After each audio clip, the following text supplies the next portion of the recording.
Welcome back again sa aking channel. So mag-unbox tayo ulit muli. So ano nga ba ang unbox natin? So makikita mo na dito. So tara, unbox na natin to habang winiwiggle ko to. Don't get blast, we tryna bring the safe home. Before we duck some, find a nigga, put the tape on. I done seen shit get colder than a snow cone. How your big dog really smoke? Tara, simulan na natin to. So ano ba nga to? Makikita mo na to dito. Tara, at hindi mawawala ang magic kunting.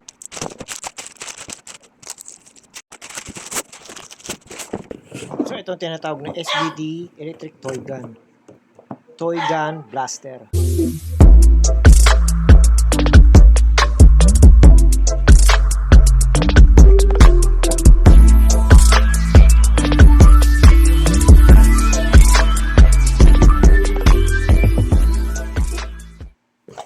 Tara, isa-isay na natin to. At tawag naman natin dito sa una nating ilalabas ay makikita mo na ito ang tinatawag na muffler.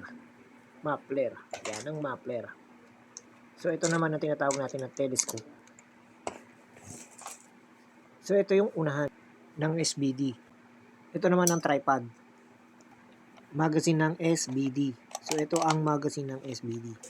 So ito naman ang tinatawag natin ng main body part ng baril natin. So dito natin nilalagay magazine at trigger. So ito naman ang tinatawag na charger corrector at yung gel bullets na nasa loob ng plastic. Ito naman ang lithium battery cap o yung takip niya sa likod, lagayan ng baterya. Ito naman ang lithium battery, 7.4 volt, upgrade ng 3.0. Isa pa, hindi mawawala ang goggles o salamin o protector sa mata.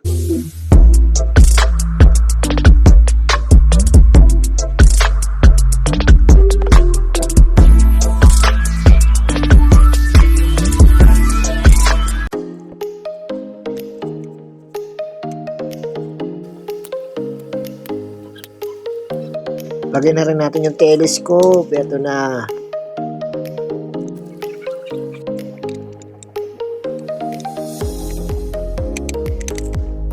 Susunod na natin yung magazine. Ito ang magazine natin. So, lagay na natin yung baterya sa likod. Ito siya, lalagay na natin.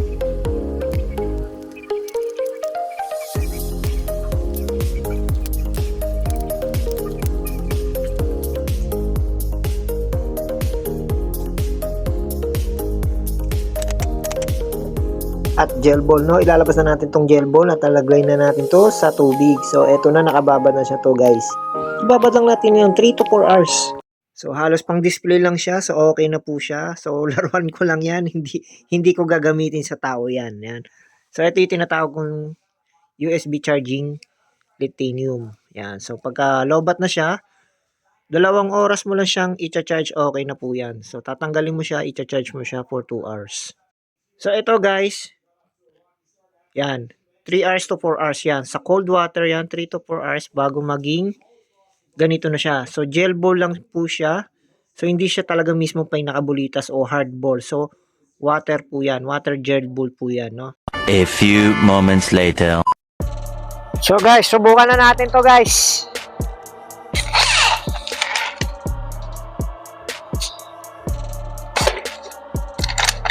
Oh, gumalaw siya.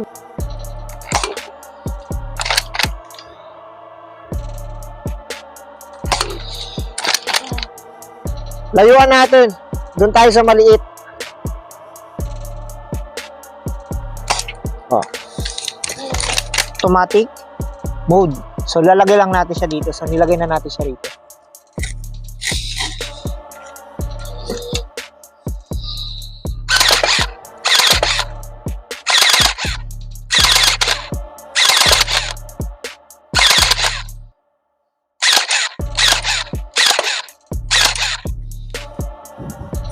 Kung basa impact, pag matigas na bagay, nababasag siya. So, nagre-range lang siya ng 10 meters. Hindi siya ganun kalakasan. Pero pag malambot ang tinatamaan siya, buo pa rin siya. Katulad lang nito. Ayan o. Katulad nito, pag malambot ang tinatamaan, hindi siya nababasag. So, okay lang siya. Safe siyang gamitin sa mga bata, pero 14 years old up po. 14 years old up po patas. So, advisable lang yan for 14 years old. So, okay naman din siya. So, okay lang siya. Sa accurate, meron naman siyang konti. So, ang bilis niya nito is nasa 120. So, nasa 120 ang bilis niya at lakas niya. No? Yung lakas niya is 120, nagre-range lang siya ng 110 to 120. So, ang distance range naman niya is nasa 10 meters. So, not bad lang naman din naman siya pang malapitan. So, hindi naman siya ganun kalakasan dahil ito ay laruan lang. So, hindi siya airsoft gun. So, ito ay blaster. So, SBD electric blaster. So, automatic din po siya, manual din po siya. So, okay na okay siya. Pang regalo, pang Christmas, ayos na ayos din po yan.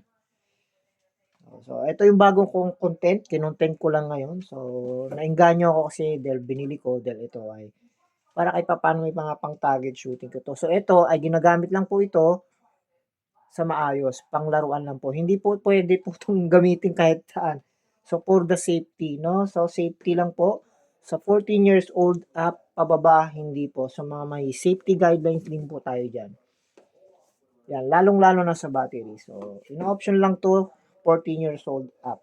So, recommended lang po to. So, yun guys, maraming salamat sa inyo guys. At ito ay nag-content tayo.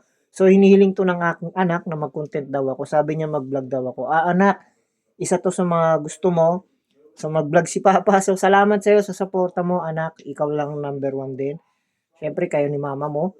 No? Lalong-lalo na ikaw, anak. So, gustong-gusto mo mapanood yung mga vlog ko. So, oo, hindi pa tayo kumikita. So, tuloy lang tayo. Huwag tayong mawala ng pag-asa. So, tuloy-tuloy lang. So, kung ano magiging content natin, sana tanggapin nyo po.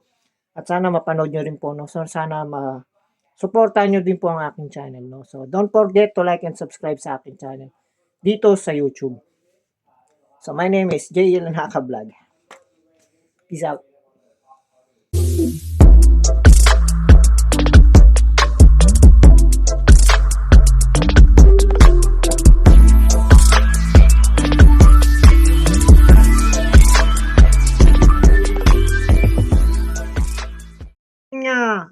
Wag nyo rin kakalimutan magsuot ng ganito. So, for safety, lalong-lalo sa mga bata, lalong-lalo sa mga mata. So, syempre, bakit may ganito? May pa-free siya ng ganito lagi. So, always pag bumili ka niyan, may free ganito. Safety gear para sa mga bata, lalong-lalo na sa mga mata. So, kahit sabihin na natin hindi siya masakit at hindi siya maano, pero mas maganda pa rin ang handa for the safety. So, may napanood kasi ako sa video o sa Facebook. So, penet gun ang gamit. So, nagpe-penet gun. Naranasan ko yung mag-penet gun, no? So, naranasan ko. So, may mga nabalitaan ako na anuhan ng mata. So, for the safety, so, kaya ito lang ang binili ko is gel. Hindi ako bumili ng pellet gun. Saka to, gel lang siya. So, soft gun lang siya. Hindi siya ganun kano. Soft toy lang siya. Soft toy.